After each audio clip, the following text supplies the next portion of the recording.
Jadi dari tahapan-tahapan yang dilalui proyek kita itu sudah memenuhi standar dari pemerintah yang ada.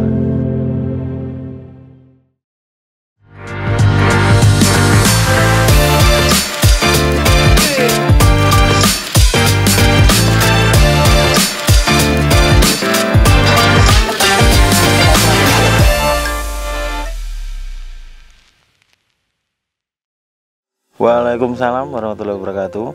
Perkenalkan, nama saya Edo Dwiki. Saya dari Bumi Mas Wahyu sebagai Supervisor Perencanaan dan Pembangunan.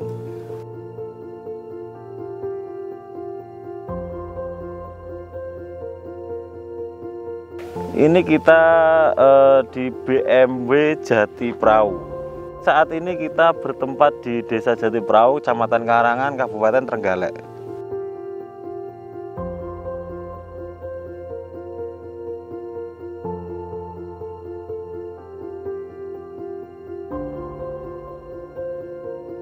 Sekitar kita di sini sekitar 35 unit untuk proyek ini ya.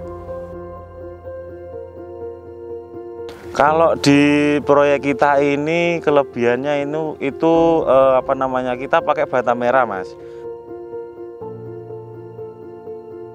Untuk utamanya. Yang kedua itu kita pondasi pakai batu kali. Terus kita pakai beton bertulang. Terus kita desainnya mengusung konsep semi Skandinavian. Kita dari konsepnya kita ambil dari Eropa Timur, gitu. Ya.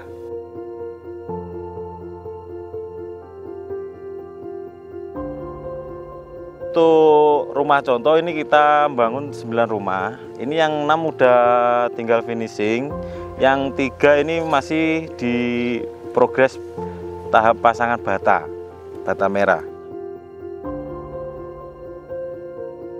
Ini untuk rumah contoh sekitar 70 untuk yang non finishing, yang masih pasangan bata ini sekitaran 50%. Ini kita pakai galvalum kanal C kombinasi reng. Nah, ini kelebihannya ini kita tahan terhadap cuaca. Yang pertama, yang kedua tahan terhadap hewan nonol.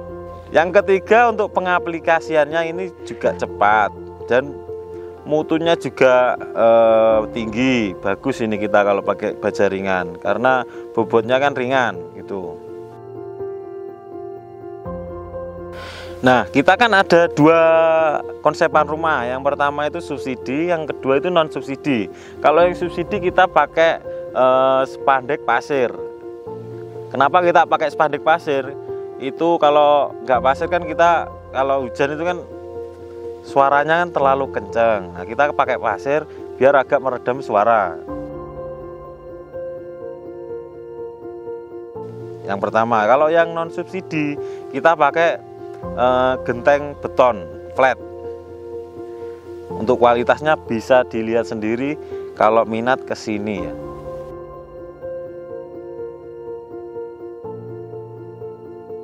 Kita di BMW itu proyeknya kita ada di sekitar 5 kabupaten. Tulungagung untuk pusatnya, Trenggalek, Blitar, Nganjuk, dan Malang. Oh, satu lagi di Kediri. Kita juga ada proyek di Kediri. Jadi 6 kabupaten kita, tersebar di 6 kabupaten. Kalau kita kendalanya sampai saat ini adalah waktu.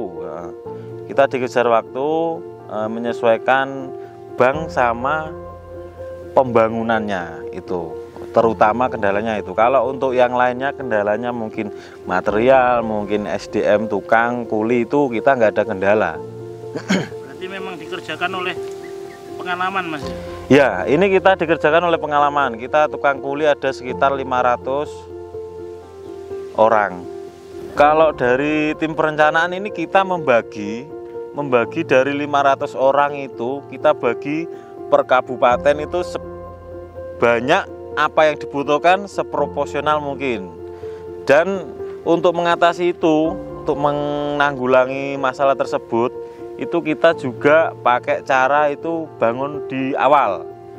Jadi kita bangun rumah contoh ini belum akad, ini contohnya ini belum akad bang. Jadi ini kita bangun sampai 75% sampai 80% baru kita akadkan usernya. Gitu, Mas.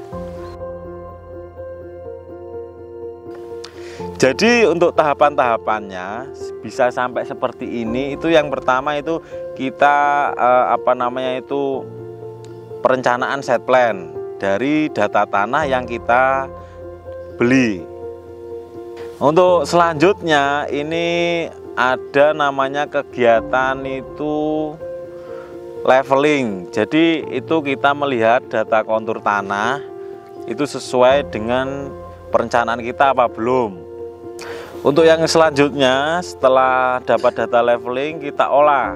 Apabila sesuai, kita langsung bisa lanjut ke step berikutnya. Tapi kalau ada masalah, itu level kita lebih rendah daripada level jalan depan yang ada, itu kita lakukan pengurukan, yang namanya proses pengurukan. Untuk selanjutnya, semisal data leveling itu sudah sesuai dengan perencanaan kita dapat melanjutkan ke step berikutnya, yaitu kita melakukan pembersihan, perataan tanah. Kita lakukan perataan tanah sesuai dengan apa yang kita rencanakan. Setelah itu sembari kita melakukan cut and fill, mungkin ada kegiatan perataan tanah, itu kita membuat apa yang namanya itu gambar kerja atau PBG buat pengajuan ke dinas. Setelah ada pembuatan yang namanya gambar PBG, kita pengajuan ke dinas. Dinas melakukan survei lokasi. Lah, survei lokasi ini menunggu kita menyelesaikan pematangan lahan sekaligus pengkavlingan sesuai apa yang kita rencanakan tadi. Jadi setelah PBG nanti disetujui oleh dinas, kita bisa lanjut ke tahap pembangunan seperti yang ada di belakang saya ini. Gitu, untuk step-stepnya dari 0 sampai adanya pembangunan. Jadi kita pembangunan ini tidak asal membangun, sesuai dengan yang kita ajukan ke dinas terkait. Gitu, Mas. Untuk yang namanya quality control, kita itu adakan sistem pengecekan berkala. Jadi kita adakan pengontrolan, mungkin visit, mungkin itu sekitar 1 sampai 2 pekan sekali. Jadi kita bisa ngontrol pembangunannya itu minusnya apa, kurangnya apa, kalau kurang pembangunan ini, kurang material ini apa. Jadi itu kita bisa kontrol. Jadi kita adakan quality control per 1 sampai 2 pekanan itu untuk meminimalisir terlambatan progres yang ada. Jadi semisal ada keterlambatan progres, mungkin material nggak ada, itu kita bisa diminimalisir dengan visit per pekan itu. Jadi dari tahapan-tahapan tadi itu kita mengerjakan itu sudah sesuai peraturan-peraturan yang ada.